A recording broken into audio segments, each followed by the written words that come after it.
All right, what's going on, everybody? I hope this video finds you well. Big topic, I think, in the golf world, and that I've been asked quite a bit.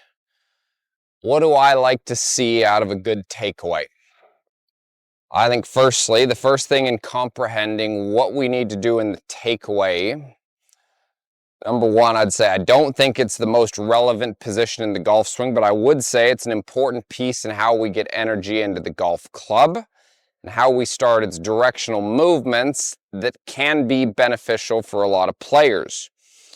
So going into the takeaway, the area that I would say that I put as much precedence in as anything is where we are actually creating pressure points. Yeah, because I think we can use pressure points to actually manage the amount of verticals that we create. So verticals that we create in regards to hinging and also managing some of the torque. So for me, where I would say when I look at a lot of golfers out there, where I think they get in trouble is I don't think they have the hands connected to where these pressure points can actually work together and help each other. So if I look at a lot of players grip-wise, if I come right in here, I'll see, so they've got their lead hand on, their thumbs down the grip like this. I'll see the lifeline of the grip sometimes all the way down here at the bottom to where this trail hand is almost sliding down the grip.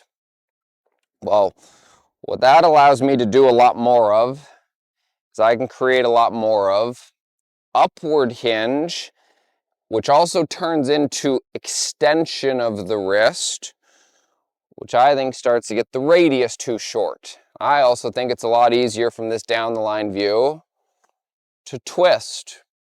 Okay, so we get too much up, too much twist, too much shortening of the radius here from face on, which now makes us have to, sometimes for players, manage things in a way that might not be beneficial for making the golf ball go far and making the golf ball go straight. So I think the direction and how we actually put the hands on the club play a very big role in this. So let's say we take the player who has a neutral lead hand like this. Okay, so I'd call this a pretty neutral grip. I would call that a stronger grip, and I would call this a weaker grip. So let's take a standard neutral grip that I'd say the majority of us have. Okay? I'm going to draw a couple points right here that I would like to see, that I like to mark up. I do for myself, a lot of players that I coach. I think this is something that came out of the golfing machine as a pressure point right here. So if we look here from face on, when I raise my thumb, there's this little indentation here in our, just below, right where our wrist joint is, that you would call, this is our brevis muscle right here, or I'm sorry, this would be our snuff box right here, okay? So this point right here is where I'm going to draw a dot on my thumb just below, okay? So I'm going to go about an inch below, and I'm going to put a dot right there on my thumb, okay? Now with my trail hand, I'm going to place a dot up here, kind of in the mid part of my palm where my lifeline starts to get formed downward. Not my lifeline this direction, kind of where this crease is. You can see if I squeeze my hand together like that, right where this crease is up at the top, I'm going to place another dot right in there. Okay, so I've got these two dots right here, which are going to form my pressure point. So I'm going to take these two dots and I'm going to connect them. So if we look at what this does right here, and you might see this out of some players, they call it a long left thumb, or you might actually see the thumb sneaking in between where the thumb and the index finger is on the trail hand. So if I take those and I connect those right there, okay, this is now placing my hands a heck of a lot closer together. Now, when this is performed correctly, your index finger and your thumb might not have a lot of pressure, but your middle finger and your ring finger, those points are going to be able to create quite a bit of pressure. So now if I keep this right in here, I could still go into extension, but what I have the ability to do now is I can use this pressure point on my trail hand to actually push away. So as I'm pushing away with this, that's actually managing a lot of my up, a lot of my vertical, okay? What I think this does for us as players right here is this allows us to actually create more swing with the body, the arms and the shoulders, because I'm using this pressure point to push down. I'm also using this pressure point to push away. So as I'm pushing down and pushing away and creating swing, getting some energy and some momentum loaded into the golf club, what you'll see from down the line here, there's not a lot of twist. Okay, so I'm pushing down and pushing away, pushing down and pushing away, which doesn't allow for a lot of twist, okay? And it doesn't allow for a lot of up. So I think what this then allows us to do is it allows us to use the body to create rise, extension, some rotation, and especially this extension, which is starting to create a rise now in the golf club versus what I see out of a lot of amateurs who only turn and keep the chest down, and they create with this grip right in here where it's down here, they create and they manage this with a lot of up, which shortens the radius, might even shorten the turn. So if you're the person that's really struggled with your takeaway, creating up and twist or creating low and in, here would be the first place that I would start. And I'm going to put a lot of emphasis for you out there to really feel that this padding here on the trail hand, when it's covering up that grip, and you can almost see from face on, you can almost see how my thumb is sticking out underneath it. So these hands are really close together. So we're going to really use this to feel like that lifeline is pushing away, because you can see that's about the amount of wrist hinge that I can now create. But what it also gives me the ability to do is it allows me to create more of what we would call a maximum width, so that this is more of a constant radius. Then we can use the body to create more up, and our hinge is actually going to set later. Okay, so that'll be kind of our change in direction, and we can use that pressure to manage a good portion of what our downswing is as well right there. So if you're the person that's actually struggled with this, here's the place that I would actually start in owning your takeaway and how this is actually going to help you out and how this is going to help you out with your golf swing.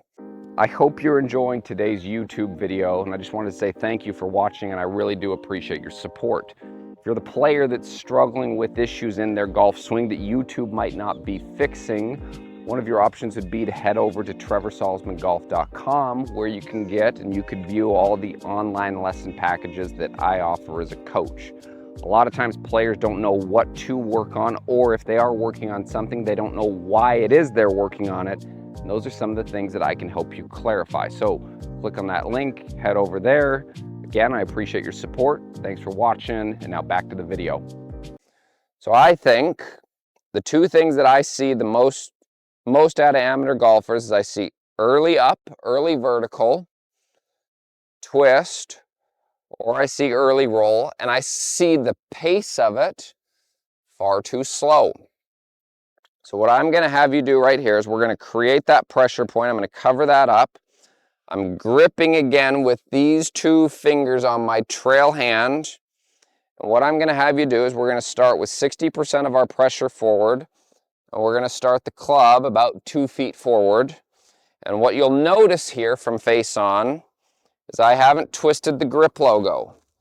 Now as I start to swing this back and I'm pushing away with this lifeline, my 2 points that I can push with is the lifeline, and I can even extend from the elbow. That's to help me create width. That push down and away is also keeping the face more on plane right there.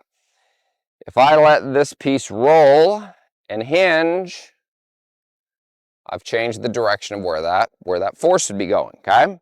So where we're gonna start right here is we're gonna go 2 feet in front, watch the Lamkin logo. I'm gonna create some swing and push away.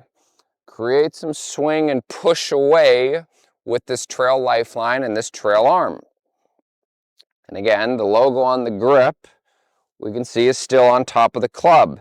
We haven't applied any torque to it, and we haven't moved that up closer to us. We're trying to keep that at a radius away from us so that this is working more constant right there. Okay, so where we're gonna go, here's our drill. I've got my pressure point engaged. These 2 fingers are on the club. I'm gonna go 2 feet in front. I'm gonna keep the logo of the grip on top and push away with my trail hand. Boom, there's 1, 2, there's 3. Then I'd go ahead and I'd hit one like that. That would be the first place that I would start. Now, this is probably gonna feel faster to you all than what you would normally do if you normally take this back at a snail's pace, and then we try and use our transition to create all of our energy.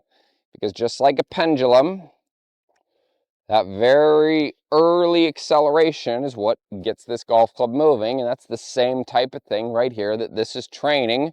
And so we're using the momentum in the swing and the energy that we're getting into the club to help keep it more constant so that it's not going to change direction as much. And we're using a pressure point to push. We're using a pressure point to push away so that it's not rolling, and we're actually managing the vertical, okay? In front, there's 1, 2, 3. Now I've got my feel. I'm gonna set up here, go in front. That to me was that was perfect right there. That was a really good strike.